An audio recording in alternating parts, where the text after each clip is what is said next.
So this will be more so for those individuals who are looking to naturally enhance their dopamine level, their norepinephrine, your epinephrine level, some of the neuromodulators that have to do with focused concentration, better cognition. One of the recommendations that I give to my clients who are in college or are taking classes after a full day of class and finishing up their dinner, now they're sitting down to do their assignments and their energy, focus level are pretty much gone. But do not for sure get engaged in a conversation. Oh my God, I look so dark. Maybe I should go this way. Maybe I should go back.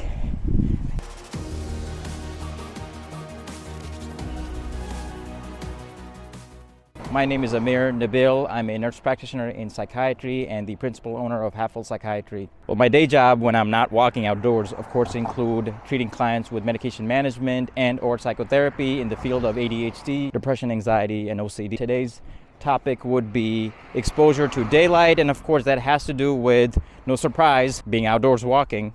And look, I get it. This is not some Herculean or some adventurous stuff that I'm doing here. I'm simply walking outdoors, but just a simple effort of being outdoors can make a tremendous improvement in our overall brain health. Purpose of this video is to highlight an accessible, if you want to call it exercise, that can improve your overall brain health. And of course, look, this is not a treatment recommendation for anybody. So for that, as you always know, I refer to your treating doctor, your psychiatrist, your nurse practitioner. And I also understand that everybody has different limitations as regards to walking. So certainly this is a video for those for whom walking will be achievable. And for those individuals who are looking to enhance their dopamine level, their epinephrine level, acetylcholine to some respect, some of the neuromodulators that have to do with focused concentration, better cognition. So a variety of research studies show that daylight exposure enhances dopamine transmission, more specifically the D4 receptor in the brain. The D4 receptor plays an important role in our ability to pay attention, to focus, for better decision making. Again, since we are talking about sunlight and daylight exposure, there was a study posted on Innovation of Clinical Neuroscience where it talks about our skin, yes, our skin being able to release serotonin due to the exposure to daylight, or more specifically, I would say sunlight exposure. Obviously, serotonin is thought to be one of the chemical neuromodulators that helps to improve our mood. Studies show that if you are exposed to morning sunlight, and granted you're not directly looking at the sunlight, it enhances your dopamine, your cortisol, your epinephrine level at least 50%. So I did check with my light meter from my window, and the measurement I got for a day like today, a bright day like today, from inside was about 12,000 lux. When I stepped outside, as I am measuring with the light meter, the measurement for outdoor light is 132,000 lux. As you can see, there is a substantial difference between lighting that your eye can't possibly register from inside versus outside. Now obviously I'm going to say being exposed to some kind of a light is better than nothing, of course. So if you have the ability to be next to a window because you're limited and cannot be outside, so of course you would want to do that. There is an article on Yale School of Medicine, specifically on the psychiatry section, and I will post the link for that article on the show description below. It talks about the benefits of being exposed to at least 10,000 lux worth of daylight or sunlight outdoors, to be exposed to every day, 7 days a week, for about 30 minutes a day before 8 a.m. causes substantial improvement with clients struggling with seasonal affective disorder and subsyndromal seasonal affective disorder. And this is one of the common disorder that we work with clients, especially during the dark winter months when you're not stepping outside your house as often. You know, one of the other things I talk about is as we are walking, it is most certainly enhancing blood circulation throughout the entire brain. And we know out of the many benefits of blood circulation to the brain would be our ability to think better, to have more clarity. And again, from personal experience, I can tell you there are just days when I'm sitting indoors and my brain is not working as much. The moment I step outside, a lot of creative juices are flowing. Now, I can't say all those creative ideas ended up being successful for me, but nonetheless, a lot of ideas do come out, for me particularly. So exposure to outdoor light means melatonin, which is one of the chemicals we talk about for sleep-wake situation. Melatonin tells our body and brain to be alert and awake. So subsequently, some of the hormones that get elevated would be cortisol, adrenaline. These hormones are associated a lot of times with acute stress. A lot of times we talk about adrenaline being elevated during fight or flight mode. Since we are talking about fight or flight mode, a quick physiology review stop here to discuss what happens during a stress response.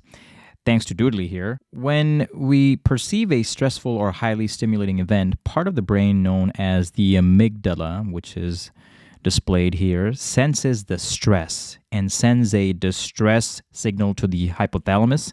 So the hypothalamus controls hunger, heart rate, blood pressure, among many other things. But here particularly though, hypothalamus, after getting that distress signal from the amygdala, activates what we call the sympathetic nervous system, which by the way shows anything but sympathy at this time. But in any case, essentially hypothalamus communicates to the rest of the body, but specifically the adrenal gland. And as a result, the adrenal gland releases something known as adrenaline, or also known as epinephrine, to the bloodstream.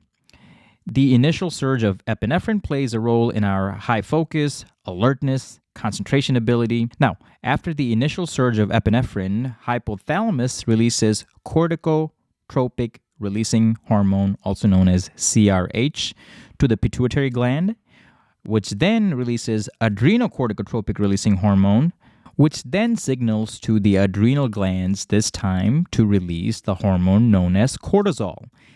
And cortisol then is released to the bloodstream to deal with sustained amounts of energy, focus, and alertness. So this will be my short summary of what happens during a stress response situation. But in our particular case, we're not necessarily saying that exposure to daylight is going to cause us to be super stressed and we're going to be at a fight or flight mode, but rather we would be more alert, more activated, and more focused. Go over one of the recommendations that I give to my clients who are in college or are taking classes. After a full day of class and finishing up their dinner, now they're sitting down to do their assignments and their energy, focus level are pretty much gone. So to those clients, usually we talk about harnessing the morning energy. As we talked about earlier, how our cortisol, epinephrine, dopamine levels are pretty much elevated during the morning time, and granted that you enhance it even further by being outdoors. But we talk about taking small stabs at your assignments in the morning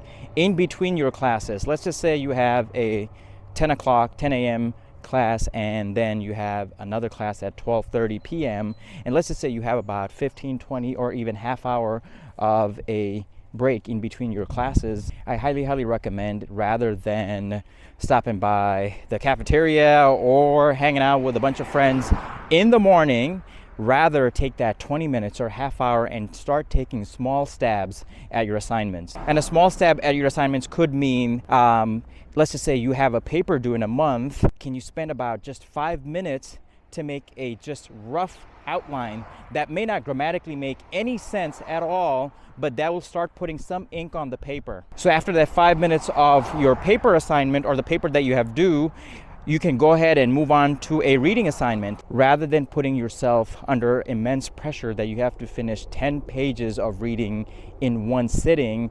Why not go ahead and give yourself, a 3-minute timer and just read whatever you can. And once you're done with that, maybe you can go back to the paper that you started taking another small stab at and probably add a few more words. And maybe after that you have a presentation that's due. So how about going ahead and taking another 5 minutes and putting some ink on the paper for your upcoming presentation? In other words, rather than putting yourself under immense pressure of putting together the best, most eloquent form of paper and presentation, why not just go ahead and start writing it now, instead of that immense stress that you have to go through on the night when the paper will be due the next day.